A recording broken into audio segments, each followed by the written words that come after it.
آخر میں آج ارشد شریف بھی ان کی ایک ویڈیو میں شیئر کر رہا ہوں لازمی۔ السلام علیکم دوستو، آج ہم بات کریں گے ارشد شریف کے اوپر۔ حق سچ کی پہچان ارشد شریف کو آج کینیا میں شہید کر دیا گیا ہے۔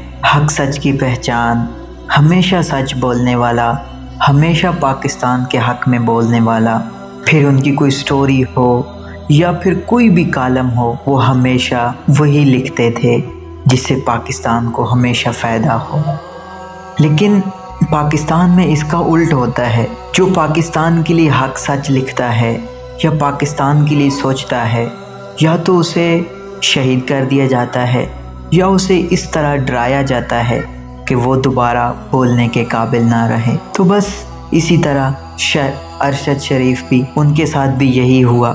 کچھ دن پہلے پاکستان کی زمین ان کے لیے اتنی تنگ کر دی گئی تھی کہ ان کو باہر جانے کے لیے مجبور ہونا پڑا۔ بہرحال وہ پاکستان سے دبئی گئے، دبئی سے پھر کچھ دن پہلے لندن گئے، اور لندن سے وہ واپس پاکستان آنے کی تیاری میں تھے، سفر کر رہے تھے، تیار ہو رہے تھے پاکستان آنے کے لیے۔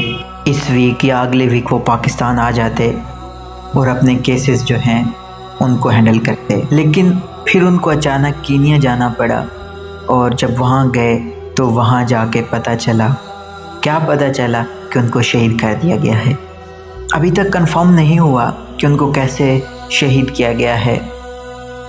کچھ لوگ کہتے ہیں کہ ان کو گاڑی کے ذریعے ایکسیڈنٹ کرایا گیا، اور کچھ لوگ کہتے ہیں کہ جس طرح چور ڈکیٹ ہوتے ہیں ان سے سامان چھیننے کی کوشش میں تھے اور انہوں نے سامان نہیں دیا تو ان کو شہید کیا گیا۔ اور کچھ لوگ یہ بھی کہہ رہے ہیں کمرے میں ہی جب صبح دیکھا تو ان کو گولیاں مار کے شہید کر دیا گیا تھا۔ تو یہ سب سے پہلے راجہ عادل صاحب ہیں، انہوں نے ٹویٹ کیا، اس کے بعد عمران ریاض، پھر ان کی فیملی نے۔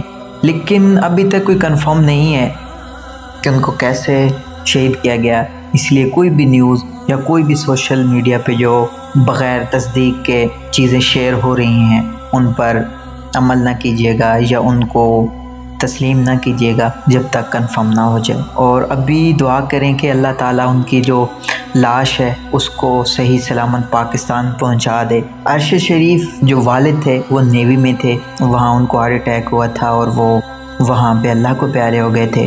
پھر اسی طریقے ان کا بھائی اشرف شریف، وہ بغیر پروٹوکول کے بنوں سے آ رہے تھے تو دہشت گردوں نے راستے میں ان کو بھی شہید کر دیا اور وہ بھی اللہ کو پیارے ہو گئے۔ اور آخر میں آج ارشد شریف بھی ان کی ایک ویڈیو میں شیئر کر رہا ہوں، لازمی دیکھیے گا۔